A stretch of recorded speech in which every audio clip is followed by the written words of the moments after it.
It's Lola the Manager, your new favorite project manager, tech junkie, and entrepreneur. This is episode 19 of Life as a Project Manager.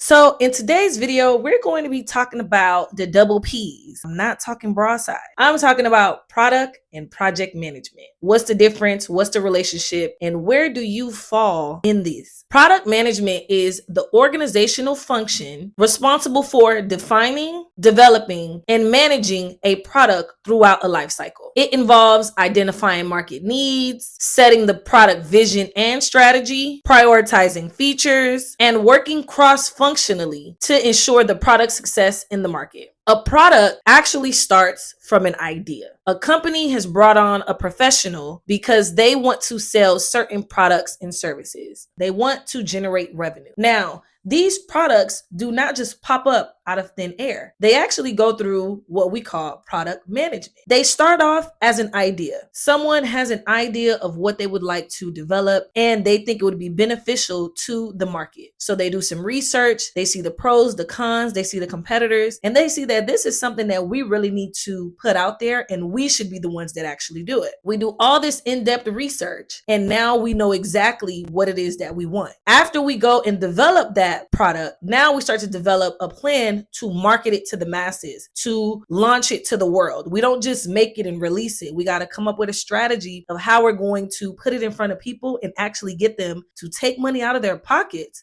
to invest in this product and or service. Now, we're going to put a pin right here and we're going to go visit project management. Project management is the practice of planning, executing, and overseeing specific initiatives with defined goals, timelines. It involves coordinating teams, managing budgets, mitigating risks, and ensuring deliverables are completed on time and within scope to achieve project objectives. So what does all that mean? I talk about project management on here every week, and that's really honestly the only reason why you follow me. But in short, someone has an idea, a product, a service that they want to create, but they don't really know the how. How are we going to build this and how are we going to build it by this date? And this, my friend, is where you start to see the relationship between product and project management. As I stated before, the company wants to generate revenue. There are 6 key things that product managers are responsible for. First one, define the product vision and its strategic direction. This means that the product manager understands the product's position and guiding its overall direction throughout the marketplace. They also ensure that the product aligns with the company's goals and the market's demand. In short, nobody wants a product that people do not want to purchase. That's one. So that's why demand is important.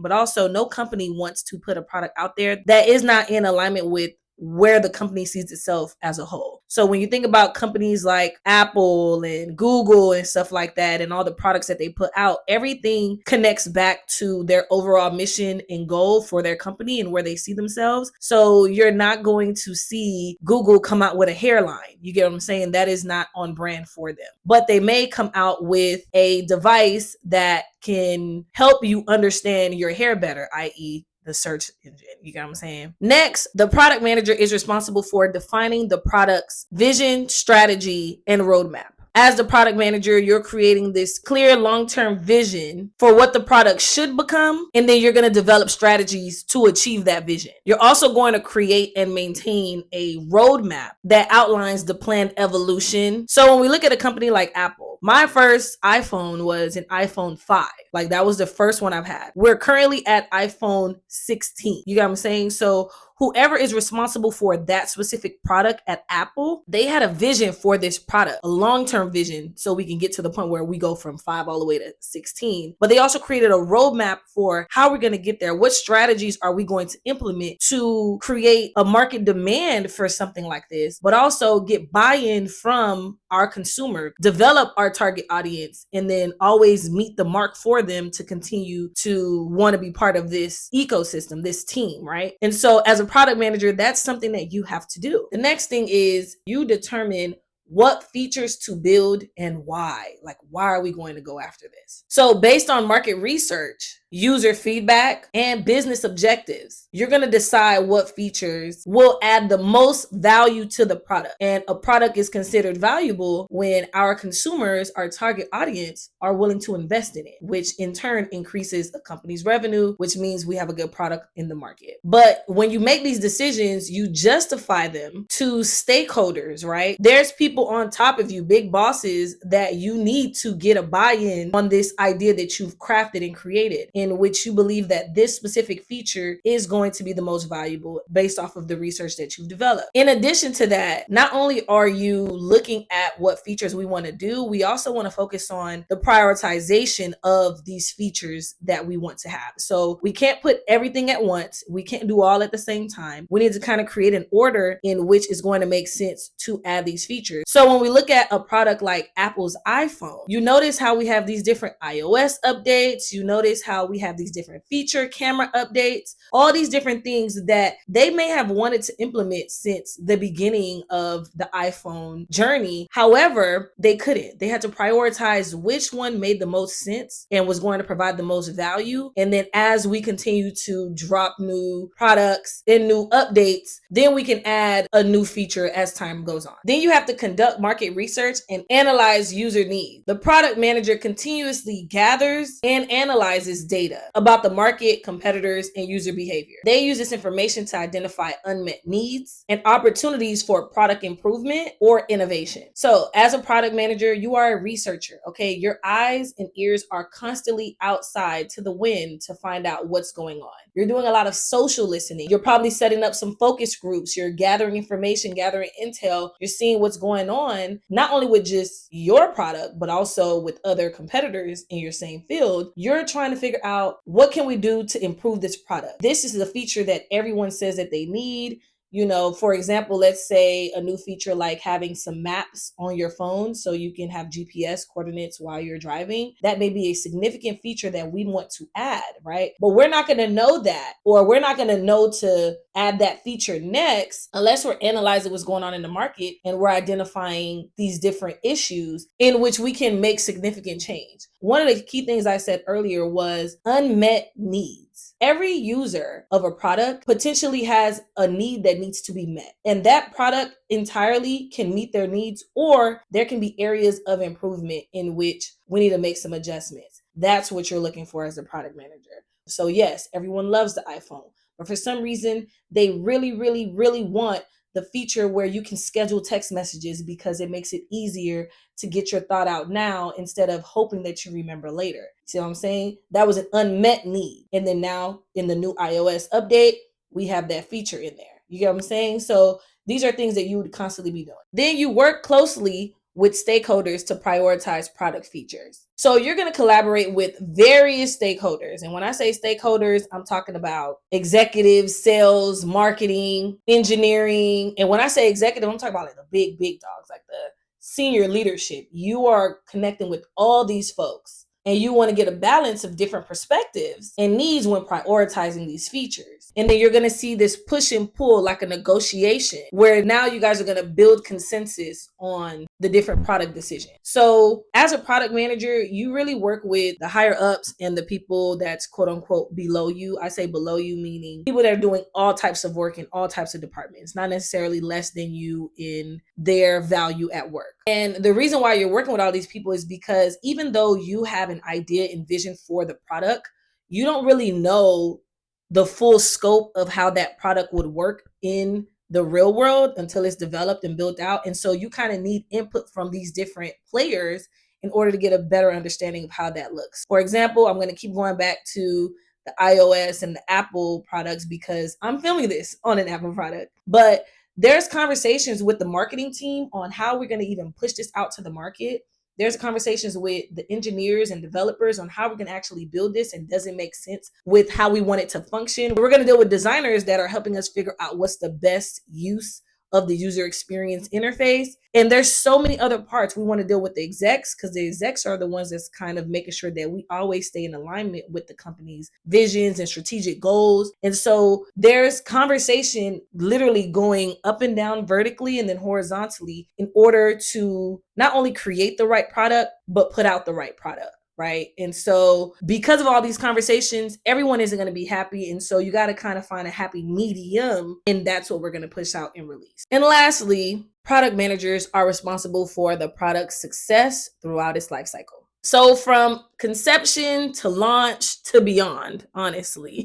The product manager oversees the product's performance in the market. So how did this actually play out now that we put it out here? They're going to monitor the key metrics, gather feedback, make strategic decisions to ensure the product's ongoing, keyword here, success and evolution. Now that it's out there, we done took an idea, made it to a tangible product, and then we put it out to the world, and we are getting all types of feedback from this. Now we need to figure out what can we do to make this better, and what can we do to also keep it at the forefront of people's mind, because this isn't something that we want to drop one time and we're done with it. We have an ongoing life cycle, right? We want to keep this in the conversation when people are talking about telephones. We want to be in that conversation about mics. We want to be in that conversation about content equipment. You get what I'm saying? This is never ending. It's never ending. Now, just like the product managers have 6 things they're responsible for, project managers, we are not exempt.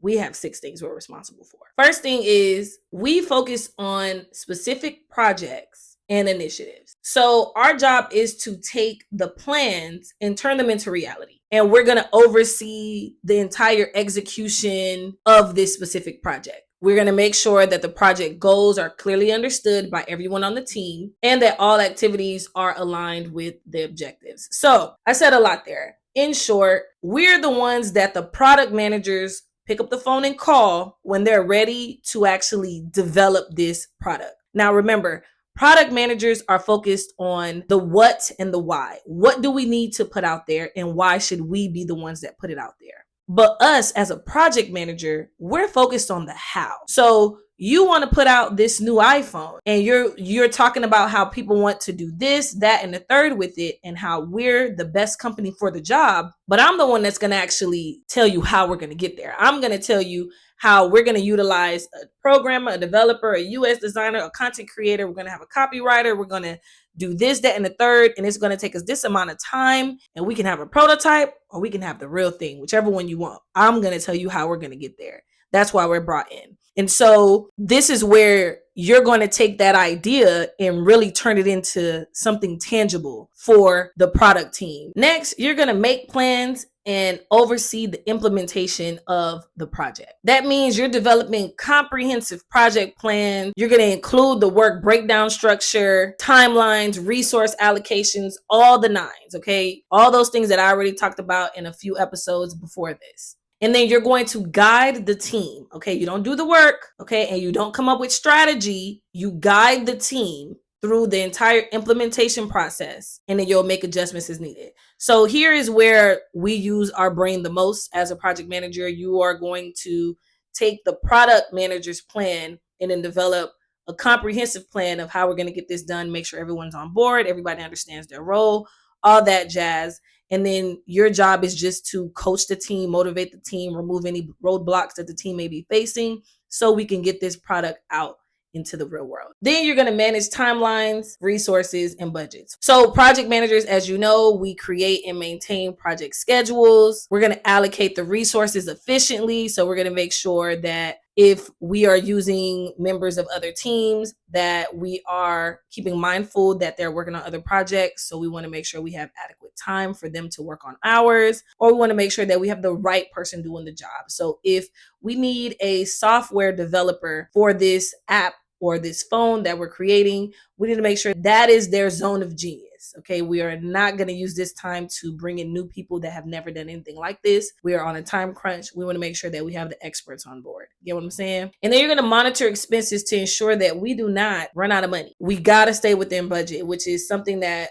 depending on the company that you work for as a project manager, you may not have to deal with budgets at all. But you always just want to make sure that you're not stepping out of bounds, because a lot of projects, they tend to stop and not move forward because they ran out of money. And we don't want that. And so you're constantly making sure that everything remains on time with the right people, within budget and in scope. all the time. Then you're going to coordinate team members and track progress. So this is you facilitating communication among team members, assigning tasks, and monitoring the work progress. You want to identify and address any issues, as I stated before, or bottlenecks, right? The things that's causing us to not be able to move forward because we're kind of stuck here that might be impeding the team's productivity. So one of the biggest things you're going to be doing as a project manager is communicating. So if you do not like to talk to people, I advise you to find another career path. Next, you want to ensure project deliverables are met on time. Project managers define clear deliverables and milestones, then work to ensure that they are achieved on time, on budget, and in scope. They proactively manage risk and solve problems to keep the project on track. So everyone has a due date for when they want the project to be completed, and you as a project manager need to make sure that you understand in its entirety if there is any wiggle room on this completion date before you start. Because if there isn't any wiggle room, and even if there is, you want to make sure that everything is happening according to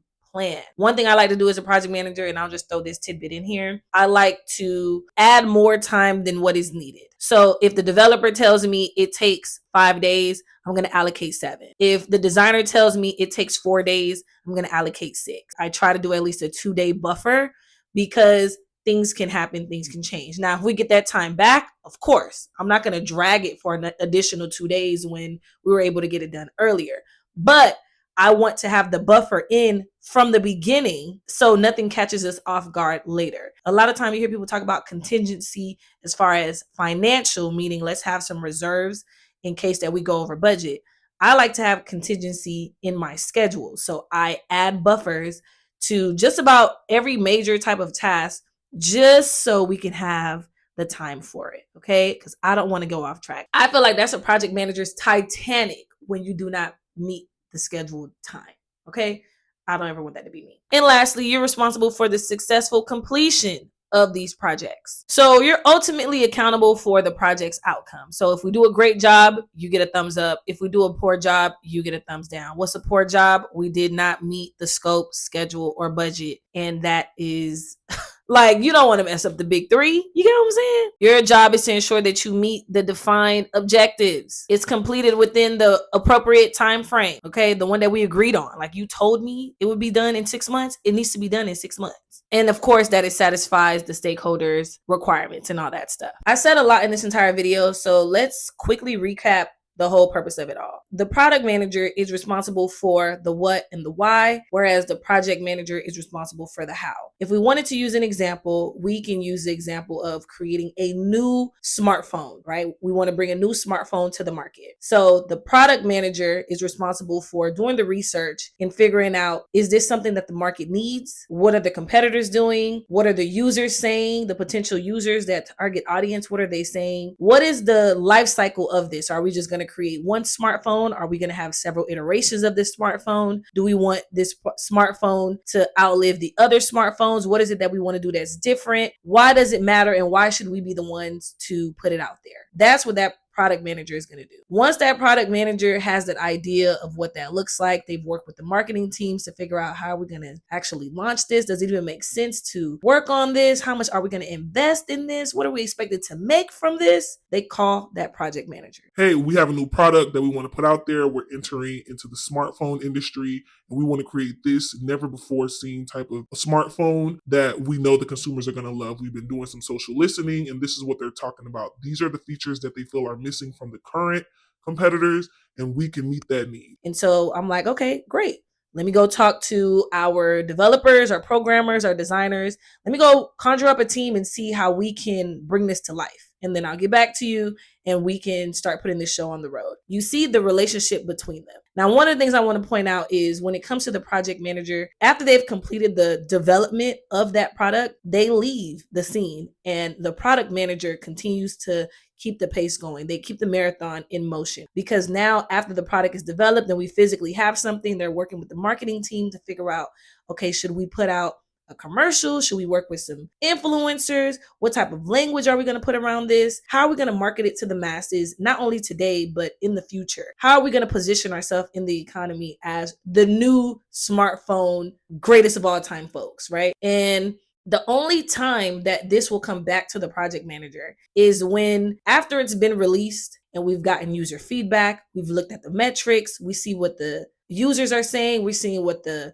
management is saying, stakeholders, and we're doing all these studies, analyzing everything, and we realize it's time for a feature update. Let me call the project manager again so she can get the gang back together so we can see how we can get this feature up and out and how long it's going to take us to make this actually work. One of the questions that I recently received on TikTok was, are product managers in more demand than project managers? And to that, I want to say there are no projects if there are no products. And we get our products from these product managers that have brains and the know-how and the strategy to see this through, and then they create projects for us. So as a project manager, you may be onboarded onto a company to join a team where there will always be new features that need to be updated, which means there's always going to be projects because we always have this product that we're working on. However, as a project manager, you also may just be brought onto a team like, hey, we just want to work on this one project. It's 6 months, it's 1 year, it's 2 years. You rock with us and then we're done with you. And that could be a thing too. So when it comes to whether or not product managers are in more demand than project managers, I would say yes. Yes, they are. Because we need people to come up with ideas so we can turn those ideas into projects. And just like that, we've reached the end of the road. Thank you for tuning in to my Life as a Project Manager series. I hope this wasn't too much, but of course, you can always drop questions in the comments or you can feel free to email me. I am now currently taking one-on-one appointments. So if you want any type of guidance on how to do projects, if you need someone to come and do a project for you, if you would like to go over some mock interviews, how to get a job as a project manager, all those things are available in the description below. Be sure to schedule a one-on-one with me. And I'm also working on creating a mentorship and group coaching program. So you'll be one of the first to know once it's out there. Of course, be sure to follow me on TikTok, Instagram, and Twitter at Lola the Manager. And as always, thank you for tuning in. Until next time.